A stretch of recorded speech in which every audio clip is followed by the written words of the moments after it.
Bonjour tout le monde. Euh, Aujourd'hui, en fait, c'est le dimanche de l'Église persécutée. Et donc, en fait, moi, j'ai un message qui, j'espère, vous encourage sur un détail, un aspect de l'Église persécutée. Euh, en fait, le- l'association Porte Ouverte, il propose les vidéos, il propose plein d'autres choses que je ne vous montrerai pas. Mais en fait, il y a toujours un aspect de cette Église persécutée que je pense parfois qu'on oublie. Donc, euh, je vais vous montrer le plan de mon message et les versets. Euh, J'arrive dans 2 secondes là. Ok, c'est bon. Vous voyez Ecclésiaste 4, verset 1? D'accord. Donc, mon message, euh, mon message n'est pas dans ce passage, mais ce passage dit quelque chose quand même très intéressant. Donc, c'est Salomon qui dit, j'ai examiné ensuite toutes les oppressions qui se commettent sous le soleil. Les opprimés sont dans, excuse-moi, les opprimés sont dans les larmes et personne ne les console. La force est du côté de leur oppresseur et personne ne les console. Et donc, quand on pense à l'Église persécutée, on pense vraiment à ce ministère de consolation qui est selon mon avis, je vais vous en parler de ça à la fin, mais surtout nos prières. Et c'est vraiment l'idée de prier et de penser à ceux qui sont persécutés. Mais en tout cas, ici dans la Bible, on divise un peu dans deux côtés. Il y a ceux qui sont opprimés, et forcément, quand quelqu'un est opprimé, il y a un oppresseur. Donc, je vais vous montrer un passage de la Bible qui expose un peu cet aspect. Donc, Luc chapitre 18, donc on va prendre le passage là, Luc 18, ça dit, comme Jésus était près du Jéricho, un aveugle était assis à bord du chemin et mendiait. Et là, on va voir le contexte de ce passage. Ça dit donc dans le verset suivant, il entendit la foule passer et demandait ce qui s'est passé. Et donc, je vais vous montrer une photo qui explique le contexte. Donc, c'est l'Égypte. C'est dans les années 50. Et on a donc le fameux président Nasser qui arrive à la guerre de, je ne sais pas, j'ai aucune idée quelle ville, mais il arrive à la guerre et qu'est-ce qui se passe? Ce qui se passe, c'est une tradition qui se faisait au temps de Jésus et qui se fait toujours aujourd'hui en Moyen-Orient. C'est-à-dire, on a une grande personnalité qui arrive.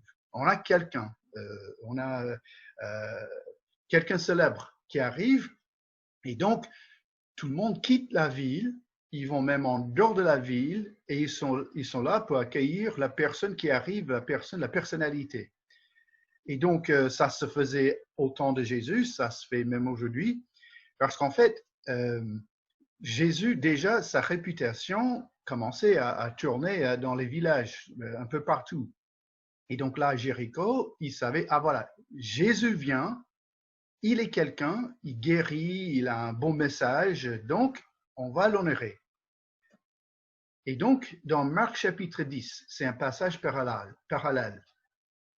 Donc, nous, on est dans Luc 18, mais ici, on a un détail qu'on ne voit pas dans Luc 18. Donc, Marc 10, 46, ça dit, ils arrivèrent à Jéricho lorsque Jésus sortit de la ville avec ses disciples et une assez grande foule.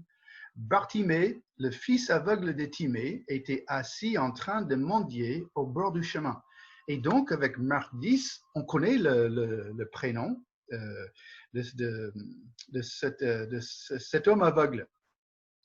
Et donc, la suite est possible. Hein, donc, je ne dis pas que c'est sûr et certain, mais c'est fort probable. Et la suite, c'est son nom, Bartimée. Bar, c'est le mot fils.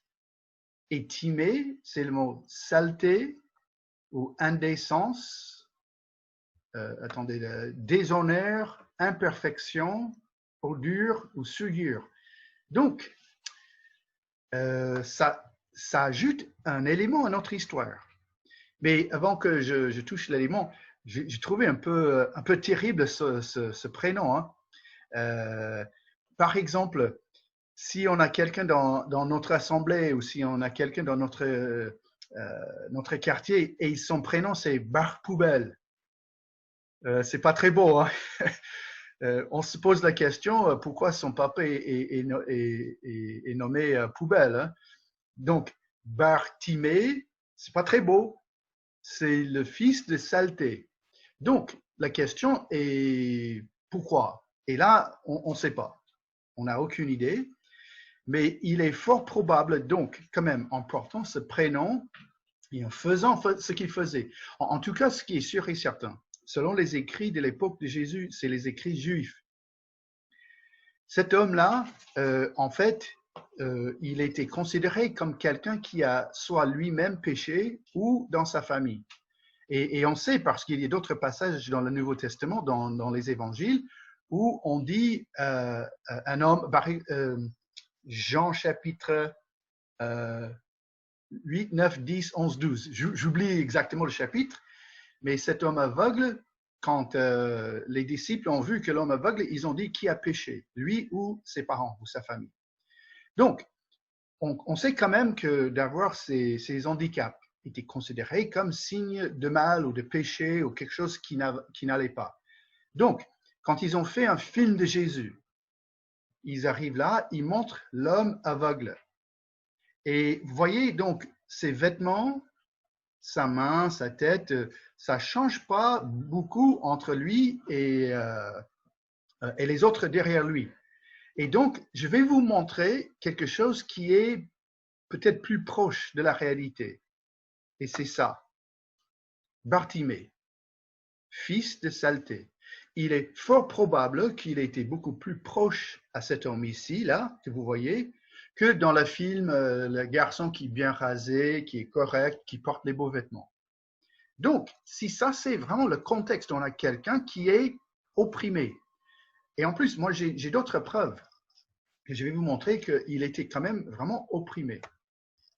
Donc, on commence, donc verset 37-38, il va demander quelque chose à Jésus. Donc, la première demande de l'opprimé. On lui dit, parce qu'il demande qui c'est. On lui dit, c'est Jésus de Nazareth qui passe. Alors, il cria, Jésus, fils de David, aie pitié de moi. Il y a deux détails là qui sont vraiment essentiels. Jésus, fils de David, ce n'est pas un terme qui est énormément employé dans le Nouveau Testament. Mais chaque fois, mais systématique, chaque fois qu'on voit ce mot fils de David, c'est quelqu'un qui avoue, quelqu'un qui proclame le Messie. En fait, on n'a pas d'autre choix. Parce que biologiquement, Jésus n'est pas le fils de David, dans le sens qu'il n'est pas David, le roi David n'est pas le père biologique de Jésus. Il est le fils de David, bien sûr, par Marie, donc il y a un lien familial, mais le fils de David est toujours employé comme un titre. Donc cet homme ici, qu'est-ce qu'il dit? Il dit Messie, Sauveur, aie pitié de moi. Donc il a avoué par la foi que Jésus n'était pas juste un bonhomme, Jésus n'était pas juste un gentil prophète, Jésus est littéralement le Messie. Et quand on analyse l'Ancien Testament, le Messie, c'est qui? C'est le Fils de Dieu, c'est Dieu lui-même. Et là, il dit, aie pitié de moi. Littéralement, il dit, aie pitié de moi, ça veut dire avoir miséricorde sur ou c'est aider l'affligé, apporter de secours aux misérables, ou, c'est quoi notre mot du jour, c'est l'opprimé. On a quelqu'un qui est opprimé qui dit, au secours. Il demande Jésus sa miséricorde. Il demande Jésus son aide. Il veut être sorti de son problème. Et Jésus, quand il dit ça, Jésus va répondre, mais d'abord on voit, verset 39, qu'il y a la réponse de la foule. Ceux qui marchaient devant le reprenaient pour le faire taire. Mais il criait beaucoup plus fort, « Fils de David, aie pitié de moi ». Alors, pourquoi la foule s'est fâchée? Et c'est là, il faut comprendre le contexte de la foule religieuse et le mendiant. Donc, Ce que je vais vous dire, ça ne se trouve pas dans un passage de la Bible, mais encore, il y a des écrits juifs qui existent même aujourd'hui, qui expliquent un peu le contexte culturel. Donc, pour un bon juif à ce moment-là, ces mendiants, ces gens aveugles, ces gens handicapés, ils servaient vraiment pour un détail essentiel dans la vie. C'est-à-dire, quand je passe devant l'homme aveugle, je sors mon billet de 20 €, hein, vous voyez, et je fais un peu comme ça. Je montre, je manifeste aux autres, vous voyez combien je suis proche à Dieu. Vous voyez combien je suis un homme de Dieu. Non, non, non, ce n'est pas une pièce de 2, c'est un billet de 20. Et en fait, ça a été connu à l'époque, ce n'était pas même mal compris ou ce n'était pas quelque chose d'indécent de manifester son engagement à Dieu avec la façon qu'on aidait ceux qui sont dans la pauvreté. Le problème, il ne pensait pas à l'homme aveugle. Parce que vous voyez, si l'homme aveugle est guéri, on va perdre notre petit bonhomme où on manifeste, où on montre notre spiritualité. Et donc, l'homme aveugle était juste un outil. Il n'était pas une personne, c'est juste quelque chose qui est là pour nous aider, montrer combien on est proche à Dieu. Donc, ils ont dit, chut, tais-toi. Parce que s'il est guéri, ça élimine un aspect de la vie spirituelle, mais vraiment la façon de manifester dans l'extérieur combien je suis proche à Dieu. Donc, la foule dit, tais-toi, mais Jésus, il a répondu par la suite. Jésus s'arrêta, il ordonna qu'on lui amène. Quand il fut près de lui, il lui demanda, que veux-tu que je fasse pour toi? Et voilà la deuxième fois que cet homme aveugle va parler. Il répondit, Seigneur, que je retrouve la vue. Et voilà ce que Jésus dit. Jésus lui dit, retrouve la vue, ta foi t'a sauvé. Et quand Jésus dit ta foi a sauvé, il ne parle pas que de ses yeux, il parle de son âme. Et comment cet homme a été sauvé? Parce qu'il a avoué la personne de Jésus. Il a dit Messie, fils de David. Il a reconnu publiquement par sa foi, mais par sa croyance, que Jésus encore n'était pas un bon prophète. Jésus n'était pas juste quelqu'un de gentil. Jésus-Christ est le Fils de Dieu, le Messie qui est venu sauver le monde du péché. Et donc, Jésus a guéri, Jésus a sauvé l'opprimé. Et donc, la conclusion qu'on voit là, c'est la suite. Il retrouva immédiatement la vue et suivit Jésus en célébrant la gloire de Dieu. Donc, on voit le changement de sa vie. Voyant cela, tout le peuple s'est mis à adresser des louanges à Dieu et ensemble, on dit Alléluia, on va prier pour les opprimés, on va prier que Dieu va aider, il va aider l'Église persécutée. Jésus, on veut que tu sauves et on veut, Seigneur, que tu sauves ceux qui sont en Iran, en Irak, en Corée du Nord, en Afghanistan. Et c'est bien.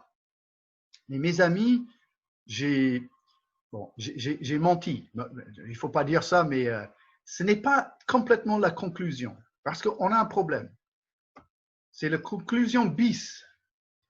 Parce qu'en fait, il y a dans cette histoire deux scènes, mais une seule histoire. Donc, quand j'étais gamin à l'école de dimanche, on enseignait un dimanche l'histoire de l'aveugle Bartimée, et le dimanche après, on enseignait la deuxième histoire, Luc chapitre 19. Mais il y a un gros problème là. Jusqu'au IVe siècle, avant qu'ils ont commencé à couper les passages du Nouveau Testament en chapitres et en phrases et tout ça, chapitres 18 et 19 étaient un seul paragraphe, une seule histoire. Et en fait, on oublie que Jésus, avant qu'il ait entré dans Jéricho, il a guéri Bartimée, mais ensuite Jésus a fait une autre chose qui correspond directement avec l'idée de l'opprimé et l'oppresseur. Chapitre 19, verset 1, la deuxième scène, donc c'est la même histoire. Jésus était entré dans Jéricho et traversait la ville. Or, un homme riche appelé Zachée, chef des collecteurs d'impôts. Et c'est ça qu'on oublie. Moi j'ai aucun problème si on va enseigner chapitre 18, Bartimée, et le dimanche après, Zachée. Ce n'est pas ça un problème. Le problème, c'est quand on pense que c'est deux histoires. Oui, deux histoires. Non, c'est deux scènes. C'est la même histoire avec le même but. Donc, ça dit, Jésus est allé à Jéricho. Donc, juste pour vous montrer la preuve, hein, Jéricho a bien existé. Ils ont trouvé toutes les ruines de la ville de Jéricho à l'époque. Et ce qu'ils ont trouvé, c'est deux choses. Une grande ville avec un stade, avec un amphithéâtre, avec les palais, tout ça. Et aussi, ils ont trouvé une énorme synagogue. Donc, ça montre bien que Jéricho existait à cette époque, un peu comme on va voir dans l'histoire, parce que Zachée, collecteur d'impôts, ça compte pour quelque chose. Donc, en bas là à gauche, on voit des voyageurs de nos jours, et ça c'est le A10 de Jérusalem à Jéricho. C'est un espace d'autoroute qui était fait par les Romains. Donc, même aujourd'hui, on peut trouver les pavés. Donc, il y avait entre Jérusalem et Jéricho un bon chemin. Ensuite, de Jéricho, ça est allé jusqu'à l'Iran et l'Irak. Donc, je vais vous montrer. Ici, au plein centre de la carte, on a Jérusalem. Donc, on voit Jérusalem qui est au nord de la mer Morte. Et juste à droite, un peu plus haut, on a Jéricho. Et si vous voyez, vous allez jusqu'à là-haut de la carte, pas trop loin de la lac de Galilée, on voit Megiddo. Megiddo était un peu la même ville comme Jéricho. Je vous explique. De Megiddo, il y avait un espace, un super chemin, une autoroute qui descendait du nord, qui allait jusqu'à l'Égypte. À l'est, et donc à droite de Jérusalem, Jéricho était aussi une ville comme ça, une ville fortifiée où habitaient les collecteurs d'impôts. Donc, c'est-à-dire à l'époque de l'Empire romain. Ils ont choisi les villes peu stratégiques, les villes fortifiées, pour obliger tout le monde de passer par ces villes-là pour payer les tarifs et les taxes. Donc, qui étaient ces fameux collecteurs d'impôts, Zachée. Parce qu'on sait, Zachée, hein, ça c'est depuis la jeunesse dans l'Église, on enseigne Zachée, le petit bonhomme, collecteur d'impôts. Ce n'était pas un petit bonhomme, c'était, bon, il y a des gros mots qui décrivent ces personnes comme ça que je ne dis pas, hein, mais c'était vraiment pas quelqu'un de gentil parce qu'il avait deux choses dans sa vie. D'abord, c'était un collaborateur, un traître, parce qu'il travaillait pour l'Empire romain. Donc, ce n'était pas quelqu'un de gentil parce qu'en fait, il était infidèle à son pays, à sa nation et ses peuples. Et comment il était infidèle? Chaque année, l'Empire romain déterminait le taux d'impôt. Donc, on va parler moi, je vais employer le pourcentage. Donc, je ne sais pas si eux, ils l'ont fait comme ça, mais imaginons que César et tous ceux qui gouvernent à Rome, il dit, pour gérer notre empire de Palestine, d'Israël, là, on a besoin de 15% d'impôts.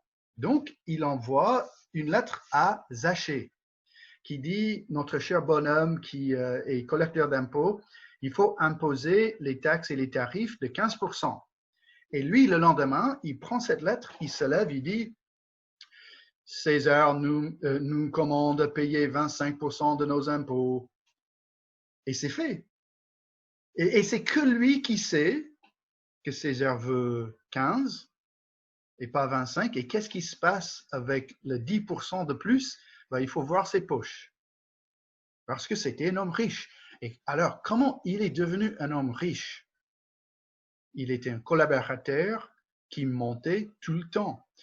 Il est littéralement l'oppresseur. Parce qu'il travaille pour l'ennemi, il gère les affaires de l'armée d'invasion, et en plus, il triche tout le temps. Il casse plusieurs commandements de la Bible. C'est un homme immoral qui est l'oppresseur. Et donc, dans cette histoire, c'est présenté de versets 1 à 10 dans ce qu'on appelle un plan chiastique. Donc, c'est-à-dire que la fin correspond avec le début et chaque point, il y a des points qui correspondent. Donc, je fais comme ça parce qu'on va aller assez rapidement. Moi, je prends pas. Je vous promets, moi, j'arrête avant minuit, ça c'est sûr. Hein. Mais je veux pas prendre tout l'après-midi pour présenter ce passage, mais donc quand même, on va voir.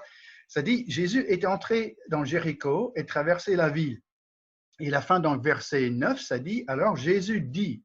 Donc, on voit Jésus est vraiment le centre de cet enseignement. Il dit, un homme riche appelé Zachée. Et en fait, on commence, Zachée, il est riche, et à la fin, qu'est-ce qui se passe? Il est devenu généreux. Il va donner son argent. Ça dit, Zachée se tenait devant le Seigneur, verset 7, et lui dit, Seigneur, je donne aux pauvres la moitié de mes biens. Et si j'ai causé tort à quelqu'un, je lui rendre le quadruple. Un changement fou. Il commence un riche, un méchant, un oppresseur, et qu'est-ce qui se passe à la fin? Il devient l'homme généreux qui donne la moitié de ses biens et qui va aussi régler tous les péchés qu'il a fait. Et donc, pourquoi la foule est hostile?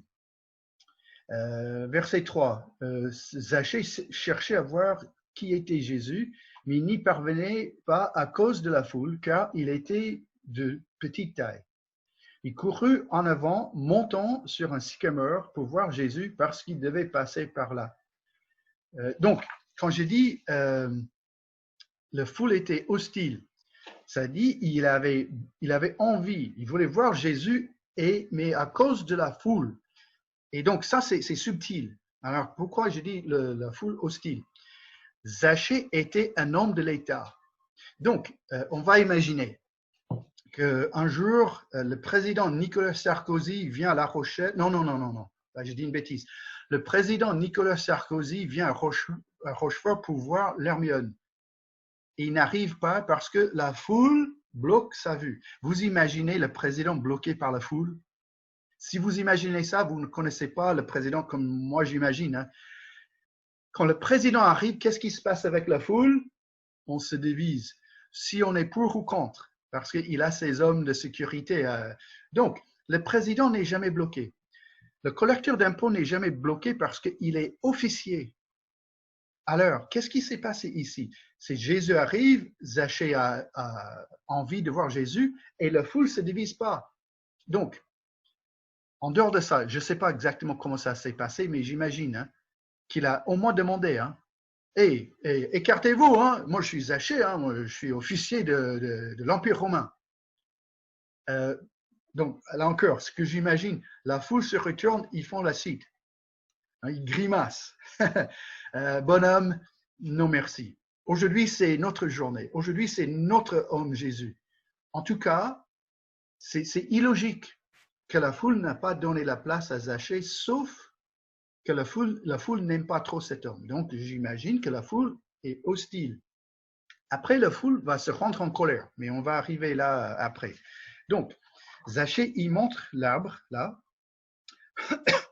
Donc, lorsque Jésus fut arrivé à cet endroit, il leva les yeux, il lui dit, Zachée, dépêche-toi de descendre, car il faut que je m'arrête aujourd'hui chez toi. Et voilà, donc, le sommet de cet enseignement, le moment clé, Jésus montre la pure grâce de l'évangile. Alors, pourquoi je dis ça? Parce que Jésus regarde l'oppresseur. Et qu'est-ce qu'il dit à l'oppresseur? Va chez toi, parce que j'ai besoin d'être avec toi. Ça dit, Zachée s'empressa et descendre à l'accueil avec joie. En voyant cela, tous murmuraient en disant, il est allé loger chez un homme pécheur.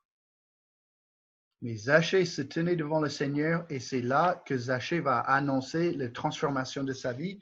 Mais quand je dis que Jésus montre la pure grâce de l'évangile, qu'est-ce que ça veut dire? Jésus vise l'homme, le pire homme dans la ville. Jésus, il vise l'oppresseur. Jésus dit, j'ai bien guéri, j'ai bien sauvé l'opprimé. J'ai sauvé là l'aveugle. Et là maintenant, dans la même histoire, avec la deuxième scène, qu'est-ce qu'il dit? Et l'homme qui est le pire, l'homme qui est un peu le modèle de l'oppression, l'homme qui vaut rien à vos yeux, je vais aller chez lui aussi pour manifester ma grâce. Et quand ça se fait, qu'est-ce qui se passe? La foule est en colère. C'est assez incroyable, mes amis, que Jésus, quand il a guéri l'opprimé, tout le monde disait « Alléluia ». Quand Jésus sauve l'oppresseur, mais nous, on est coincés parce que nous, on connaît la conclusion.